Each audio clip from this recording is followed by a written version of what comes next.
माझ्यासाठी अगदी सुखाने संसार करते म्हणायला पण परमेश्वरा आम्ही एकसारखी बोलत राहिलो तरी पण काय मिळावं नेत्र अगदी अधीर झाली मन मात्र बोलू लागले कधी एखाद्या आमच्या मागे आणि अधीर झालेलं मन शांत असंच वाटू लागलं पहा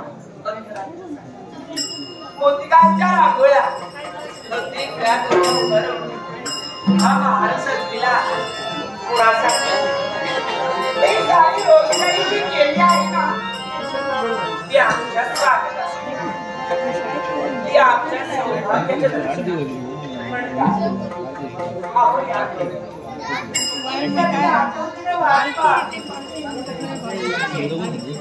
कधी जण पण कधी शांत करणार शांत लक्ष लागतं आमचं मन आम्हाला हा माझा मला साता समुद्राच्या पलीकडे न्यायचा आणि तो संसार रूपी मी आणि माझं सौभाग्य अगदी हाकत हाकत हाकत आयुष्याच्या अंतापर्यंत जाणार या आमच्या सुखी संसाराला पुन्हा महिन्याची दृष्टी लागली पुन्हा महिन्याची दृष्टी लागली हीच तुझ्या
आणि लक्ष्मीच्या पावलानं माझ्या संसारात प्रवेश करण्यात त्या दिवसापासून आज आम्हाला आमच्या मनाला आणि माझ्या सुखी संसाराला पण यशस्वीपणे सांभाळता तुम्हाला खरं सांगू आणि तेच कर्तव्य मी परिपूर्ण करेन. तुमच्याकडे पाहून स्वाभिमान वाटावा.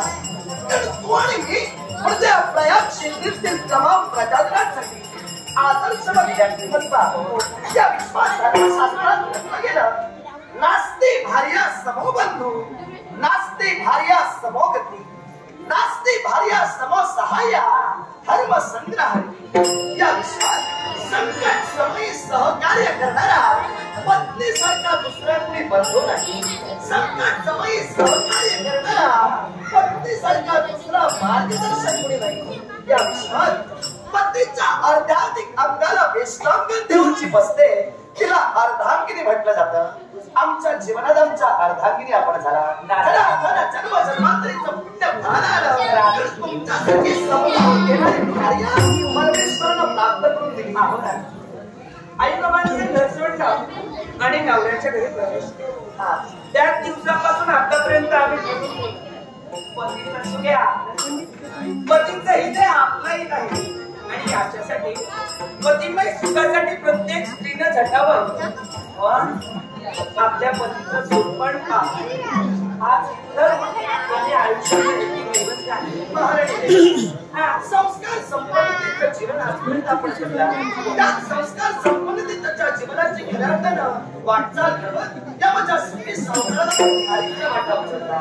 आपल्याला काय म्हणायचं, आज भाग्यवाचं म्हणाला लाखांचा संसार चालवणारा राजा त्रिविक्रम स्वतःच्या संसारात कुठं कमी पडू नये म्हणून नेत्राची परिचालन करून मार्ग प्रतीक्षेत असणाऱ्या स्वरलहरी आमच्या कानापर्यंत पोहोचल्या. माझी प्रिय भार्या नेत्रात पंचकान आणून माझी मार्ग राजकारणाचा त्याग केला. राजदरबारातील कामं आटोपती घेतली आणि तुम्हाला दर्शन देण्यासाठी राजा त्रिविक्रम इथपर्यंत आला. तुम्ही इथपर्यंत आलात का आमच्या मार्गात आपलं दर्शन नाही. कधी झाले नेत्र मात्र आता शांत झाले. काय बरं तुमच्या मनाचं समाधान झालं. अजून आमच्या मनाचं आपल्या मनात माझ्या मनाचं समाधान झालं. आपल्या सुखासाठी आम्ही काय करावं म्हणजे आपल्या मनाचं समाधान होईल. महाराणी रेवती, प्रत्येक विवाहित पुरुषाला विश्रांतीचं स्थान कुठं असेल तर आपल्या प्रिय पत्नीच्या महालात देहाला झालेल्या क्षणी या क्षणाचं परिमार्जन होईल. तर आपल्या प्राणवंतांच्या सदनात आज मनाचा देवदार झाला. असं ठरविलेलं आहे. या तुमच्या शयनगृहात तुमच्या मृदू मांडीवर माझं मस्तक घेऊन मला गाढ निद्रिस्त व्हायचं. देहाला जो त्रास झाला त्या क्षणाचं मला परिमार्जन करायचंय. निद्रेची व्यवस्था करायचं.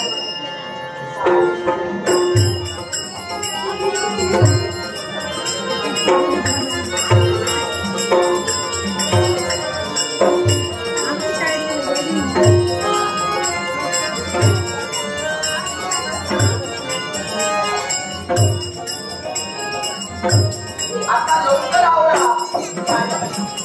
आपल्याला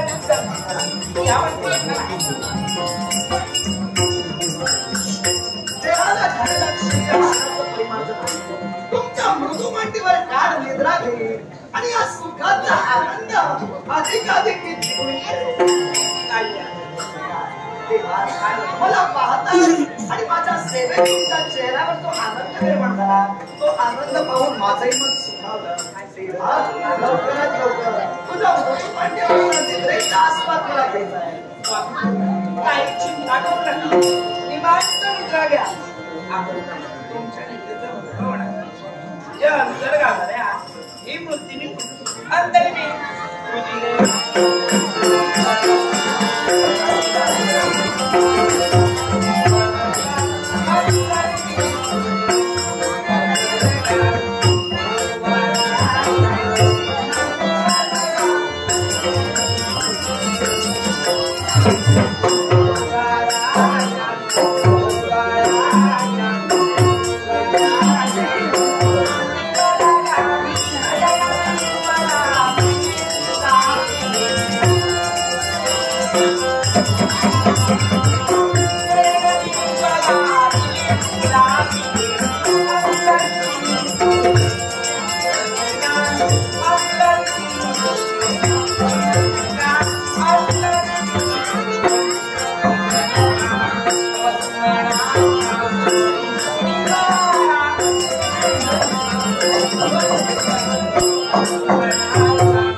त्या परमेश्वरा प्रत्यक्षात माझा काळ माझ्या मित्रासमोर इतकासा भास मला होतोय. मृत्यूचा विषारी सर्प मला डंक मारण्यासाठी पुन्हा सरसावलं.